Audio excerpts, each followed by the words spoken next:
E aí, galera, sejam todos bem-vindos ao meu canal. E a partir desse vídeo, vamos continuar a nossa saga hematológica. Vamos falar agora de leucemia mieloide aguda, só que na infância e na adolescência. Vocês sabiam que crianças com síndrome de Down possuem um risco de 10 a 15 vezes maior de apresentar essa patologia quando comparado com as crianças normais? Não? Então vejam o vídeo até o final, inscrevam-se no canal ativando o sininho para todas as notificações, deixem um like, façam seus comentários, isso é fundamental para o crescimento e melhoria do conteúdo. Agora, sem mais enrolação, vamos ver esse vídeo.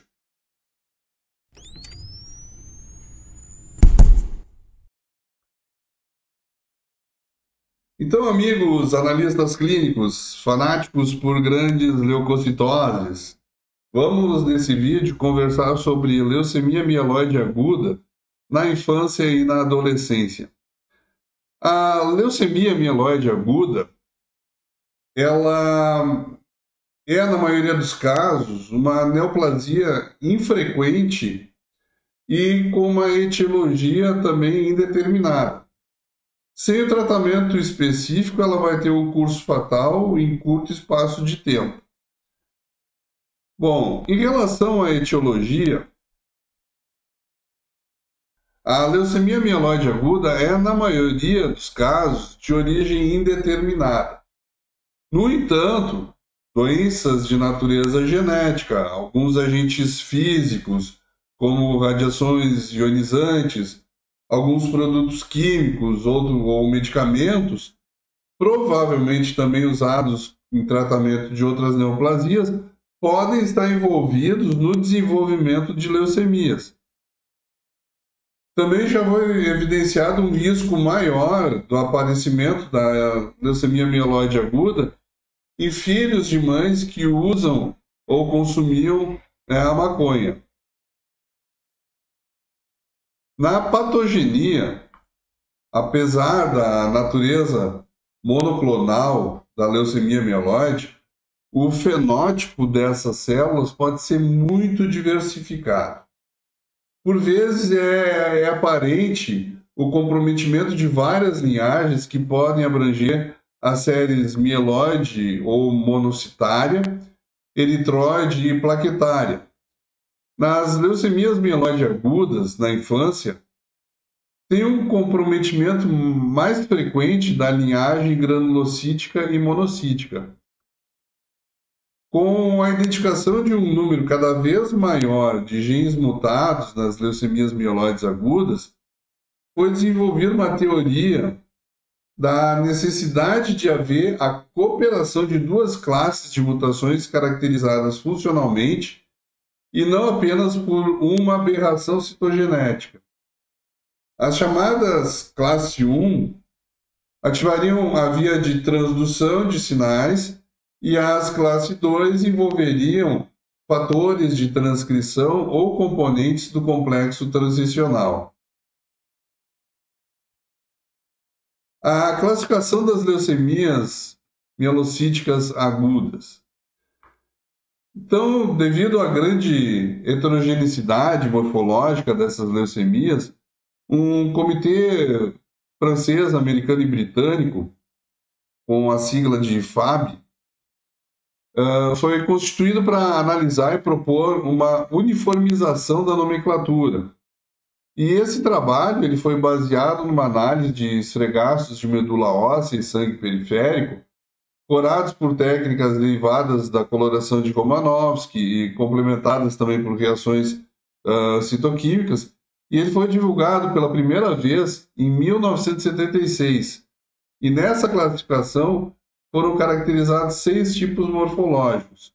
O M1, que é a mieloblástica sem maturação, o M2, que é a mieloblástica com maturação, o M3, que é a leucemia promielocítica, o M4, que é a leucemia mielomonocítica, o M5, leucemia simplesmente monocítica, e a M6, a eritroleucemia. Essa classificação ela foi posteriormente amplificada para incluir as categorias M0 e M7, que se caracterizam de uma forma respectiva com a diferenciação mínima, que seria o M0, e a leucemia megacarioblástica, que seria o M7. Uma nova classificação patrocinada pelo WHO, ou seja, pela Organização Mundial da Saúde, em 2001, inclui a morfologia, a citoquímica e a imunofenotipagem, e também a informação genética e clínica, não havendo então uma necessidade compulsória daquela porcentagem de 20% de blastos, já para começar a caracterizar uma leucemia mieloide aguda. Nos fatores de prognóstico, a etnia a que pertence o paciente parece influenciar o prognóstico, sendo desfavorável para os de origem africana e hispânica. A idade, quando inferior a 10 anos, tem revelado um melhor prognóstico para os casos submetidos à terapia mais intensiva. O peso, muito acima ou muito abaixo dos limites de normalidade para a idade do paciente, influi negativamente para o prognóstico, inclusive elevando a mortalidade relacionada ao tratamento. Quanto à classificação da FAB, tanto as leucemias mieloide aguda M0 quanto as M7 são consideradas como as de prognóstico mais desfavorável. E as aberrações citogenéticas podem ser consideradas como entre os fatores prognósticos mais importantes. Quando a gente fala de sinais e sintomas, eles são muito variáveis, mas a palidez, né, os distúrbios de homeostasia e febre, associado ou não a alguma infecção, pode apresentar-se de forma insidiosa ou até mesmo aguda. E esses sinais e sintomas refletem o comprometimento infiltrativo da medula óssea por células leucêmicas e a consequente redução dos progenitores hematopoéticos normais. A presença de petequias, equimoses e sangramento gengival são comuns e estão relacionados à redução do número de plaquetas quando atingem valores inferiores a 20.000 por milímetro cúbico. Os distúrbios hemorrágicos podem se tornar mais expressivos quando associado à coagulação intravascular disseminada. Na leucemia promielocítica aguda, a concomitância de trombocitopenia, coagulação intravascular disseminada e fibrólise multiplica o risco hemorrágico, sendo o sangramento no sistema nervoso central bastante frequente quando não são tomadas nenhuma das medidas preventivas apropriadas. As epístases são comuns e a hemorragia gastrointestinal e a hematúria podem ocorrer ocasionalmente. Sangramento por via vaginal pode ser observado também em algumas meninas adolescentes. A neutropenia frequentemente facilita o desenvolvimento de infecções bacterianas, que podem evoluir de forma severa e rápida. Devido ao número reduzido de neutrófilos, a resposta inflamatória se expressa com lesões menores que as observadas em pacientes que simplesmente são neutropênicos. Tanto a leucopenia como a leucocitose elevada são comuns. Os leucócitos, em número muito aumentado, podem ocasionar a leucostase e infarto em vários órgãos, como pulmões, o sistema nervoso central, e leucocitoses, elas normalmente vão estar aproximadas a 200.000 leucócitos por milímetro cúbico, né? E essas aí vão ser consideradas, obviamente, de grande risco. A anemia presente, ela é em geral normocrômica e normocítica, e o nível de hemoglobina pode variar amplamente. Os sintomas de cansaço são normalmente mais intensos do que o esperado para o grau de anemia observado. E o envolvimento do sistema nervoso central, revelado pelo exame do líquor, pode ocorrer em cerca de 5 a 14% dos pacientes. Porém, as manifestações clínicas de cefaleia, fotofobia, náusea, vômitos, convulsão e paralisia dos nervos cranianos ocorrem em bem menos quantidade de pacientes, bem menos do que 5%, principalmente no momento do diagnóstico. A leucocitose elevada, idade inferior a 2 anos, a morfologia M4-M5, são fatores de risco para o comprometimento do sistema nervoso central.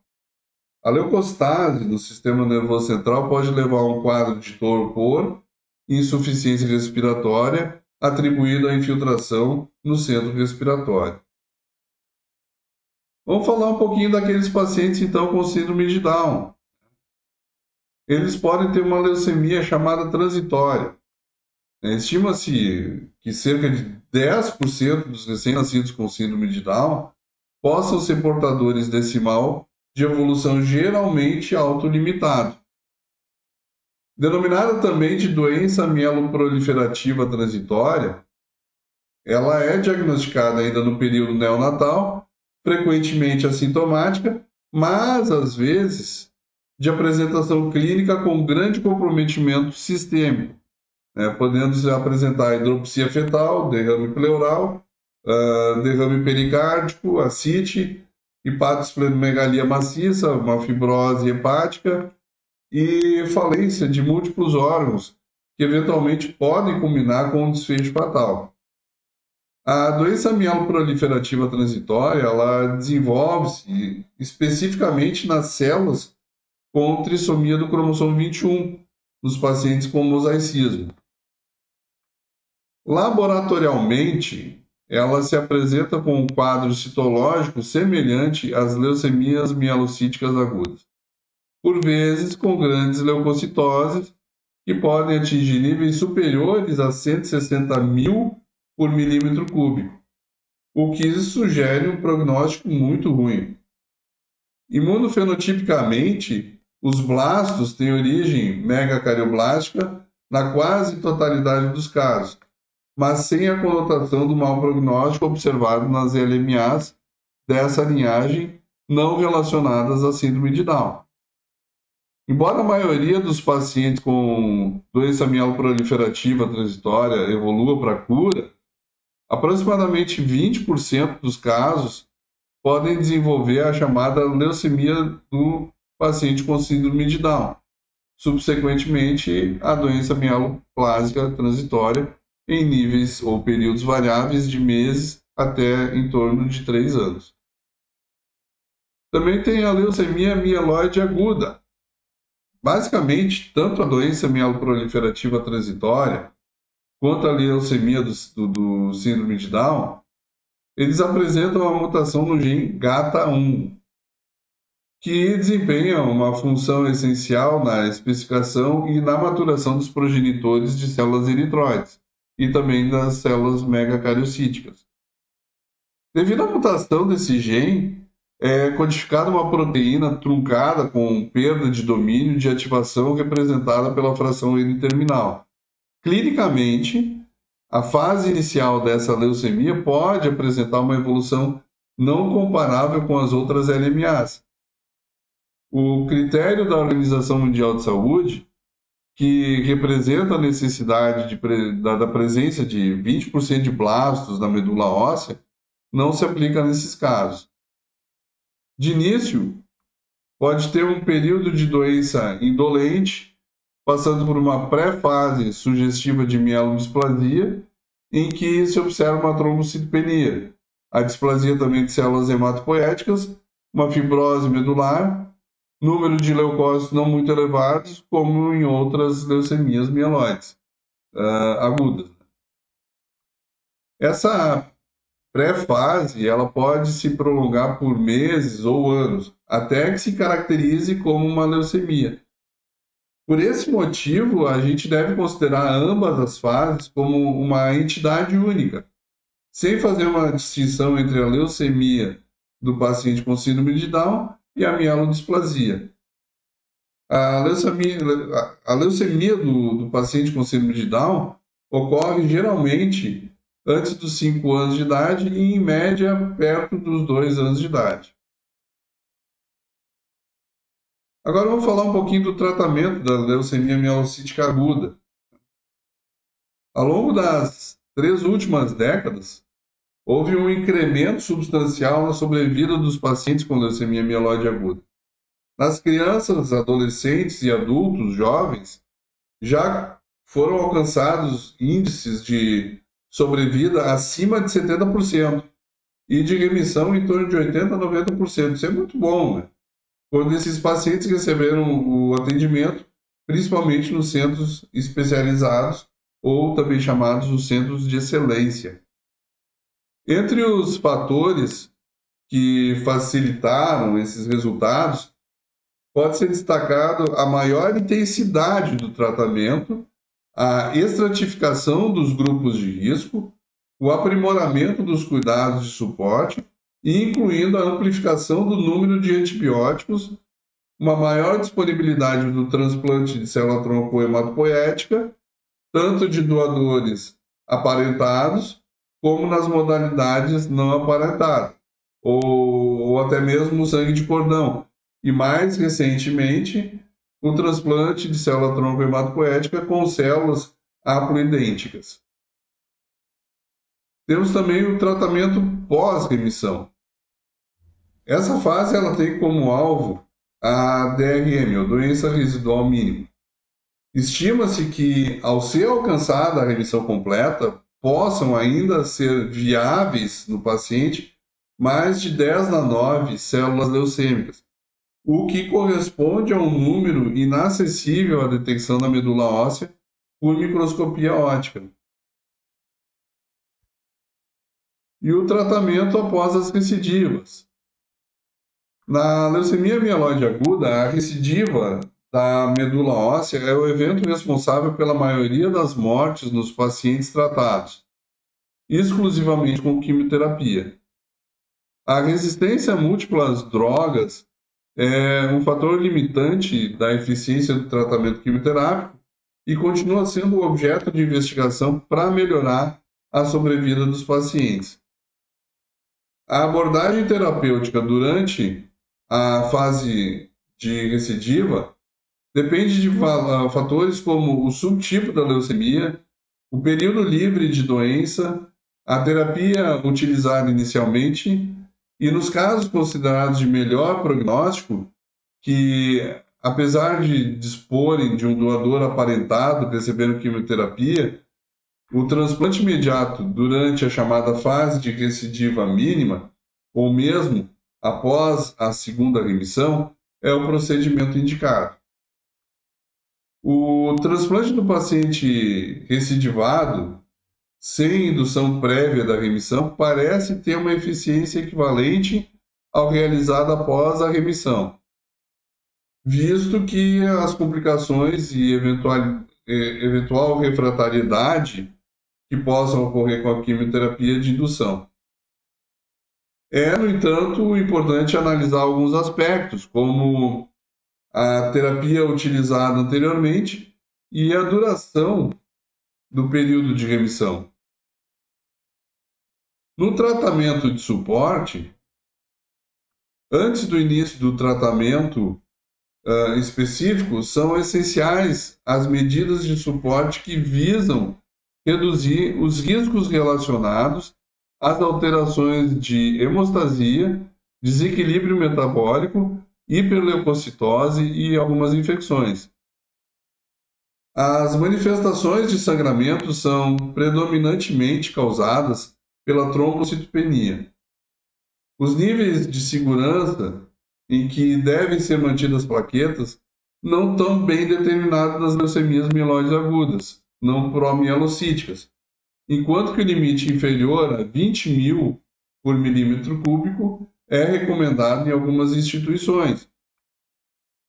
Na vigência de febre, lesões de mucosa ou sangramento evidentes, é necessária a manutenção das plaquetas em um número acima dos limites mínimos recomendados ou em número suficiente para controlar o sangramento.